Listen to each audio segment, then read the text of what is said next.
Because of আমাদের এখানে তেরফল ছিল না। অ্যান্ড আফটার নামাজ আমরা সবাই চলে যাই কেনাকাটা করার জন্য, বিকজ অফ হচ্ছে ঈদ যেহেতু আসছে, বাদে যারা গুলি কিনবে, বিভিন্ন রকমের কিনবে, অ্যান্ড লেটস সি দ্য পকি। সো হচ্ছে ক্যামেরা দেখে চলে গেলো, হোয়াট এভার যেটা, কেন ওদের কেনাকাটা করার পরে বাড়িতে চলে আসি এবং আমার ডিওপির সাথে ঈদের কৌশল বিনিময় করি এবং এলাকার আরও যত মুরব্বীর সাথে দেখা হচ্ছিল ঈদের কৌশলটা বিনিময় করতেছি। অ্যান্ড নান আদার দ্যান সৈকত, অনেক হেল্পফুল একজন পার্সন, আমার লাইফে ওর ইম্প্যাক্ট অনেক বেশি, বিকজ অফ আমাকে অনেকভাবে হেল্প করে থাকে। অ্যান্ড ইচ অ্যান্ড এভরি ওয়ানের সাথে হচ্ছে ঈদের কৌশল বিনিময় করতেছি। এই জিনিসটা আসলে অনেক বেশি টাচিং যে আপনি ঈদ যখন আসছে এরকম একটা বন্ডিং সবার সাথে আপনার ক্রিয়েট হবে। অ্যান্ড সবার সাথে ফিজিক্যালি কোলাকুলি করার পরে আমি চলে যাই আমার বাবার সাথে কথা বলতে, বিকজ অফ আমার বাবা কবরে শায়িত আছেন। সো সবাই আমার বাবার জন্য দোয়া করবেন। আপনারা যখন সবাই বাবার সাথে ঈদের আনন্দ ভাগাভাগি করতেছেন তখন নীরবে নিবৃতে কেঁদে যাচ্ছি বাবার জন্য। সো সবাই আমার বাবার জন্য দোয়া করবেন এবং বাবার কবরে জিয়ারত করার পরে বড় বোনের আবদার, বড় বোনের বাসায় চলে যায়। And let's see huge type of নাস্তা হচ্ছে ও রেডি করে রাখছে। অ্যান্ড ওর হাতের ফুডিংটা আমার স্পেশালি অনেক বেশি পছন্দের, অ্যান্ড দ্যাটস হচ্ছে ফুডিংটা করছে। অ্যান্ড এরপরে হচ্ছে আবার দুপুরবেলা খাওয়ারটা ওর বাসায় করছি। অ্যান্ড দুপুরবেলা খাওয়ারের সময় আমার মনটা একটু খারাপ ছিল, বিকজ অফ প্রতি বছর ছোটো বোনের শ্বশুরবাড়ি গিয়ে খাবার দেওয়া হয়, বাট এবার যেহেতু বোন অসুস্থ, ইভেন ভাগিনাটাকে বাঁচাতে পারিনি, বোন আমাদের বাসায় আছে।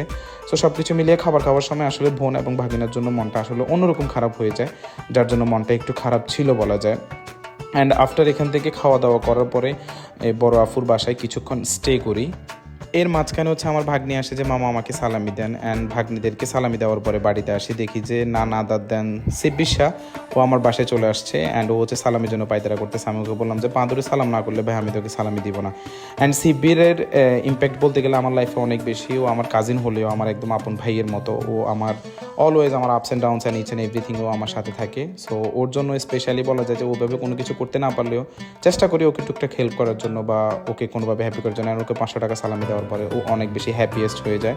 অ্যান্ড সালামি নেওয়ার পরে আমরা তিনজন হচ্ছে আমার খালতো ভাইয়ের বাসায় যাচ্ছি, বিকজ অফ আমার খালা আমার জন্য স্পেশালি অনেক কিছু অ্যারেঞ্জ করছে। অ্যান্ড আমার খালতো ভাই স্পেশালি আমাকে নেওয়ার জন্যই আসছে। অ্যান্ড কথা বলতে বলতে খালতো ভাইয়ের বাসায় যেয়ে পৌঁছে যায়।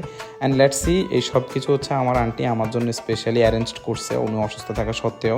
অ্যান্ড এই শ্যামাইটা ভাই এটা জাস্ট সেরা ছিল। অ্যান্ড এতগুলো খাবার সামনে নিয়ে বসে থাকাটা কোয়াইট ইম্পসিবল ছিল, তাই আমি আমার মতো করে খাবার স্টার্ট করে দিই। অ্যান্ড প্রত্যেকটা খাবারের কথা যদি বলি এগুলো বা বেস্ট ছিল যেহেতু হাতের নাস্তা ছিল। অ্যান্ড শ্যামাইটার কথা যদি বলি, ঈদে ভাই যদি আপনি শ্যামাই না খান ঈদ কোনোভাবেই জমবে না। সো এই শ্যামাইটার টেস্ট অনেক বেশি ভালো ছিল। And specially thanks to my dear খালা অ্যান্ড সিব্বির। অ্যান্ড সব কিছু খাওয়া শেষে ভাই চা যদি নাই হয় এটা জমবে না। আর এই চাটার জন্য আন্টিকে স্পেশালি থ্যাঙ্ক।